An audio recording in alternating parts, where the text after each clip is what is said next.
ohjelmassa 2007.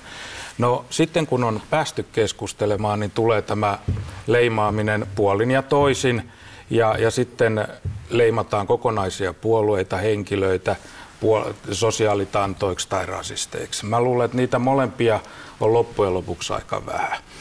Mutta tämä koko asia on muuttunut voimakkaasti. Jos me ajatellaan, että Helsingin Sanomat julkaisee yhden yhdistyksen tekemän, taloustutkimuksen tekemän gallupin ja kommentoi hommayhdistyksestä, niin tämä niin kuin osoittaa sitä muutoksen suuruutta.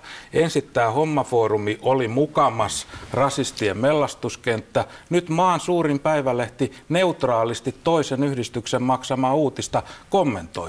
Näin pitkään on menty ja näin pitkälle on menty, niin se hommayhdistys, joka ennen oli mukamas reikäpäisiä rasisteja, on nyt salonkikelpoinen ja kumpikaan niin kuin asia ei ole näin yksiselitteinen. Hommafoorumi on pääsääntöisesti hyvin asiallinen, joitain ylilyöntejä. Oletko lukenut heidän kirjoituksiaan netistä? Jonkun verran. No, mutta onko pääosin asiallista? Pääosin on asiallista. Ei se nyt ihan noinkaan mene. Pääosin on asiallista. Se tutkimushan näytti muun muassa sen, että suomalaisista yli puolet ottaisi joko enemmän kiintiöpakolaisia tai saman verran kuin nyt. Että siinä mielessä siinä oli paljon sellaisia tuloksia, jotka näytti, että itse asiassa monissa yksittäisissä kysymyksissä suomalaiset suhtautuu aika myönteisesti maahanmuuttoon, että jopa pakolaisiin.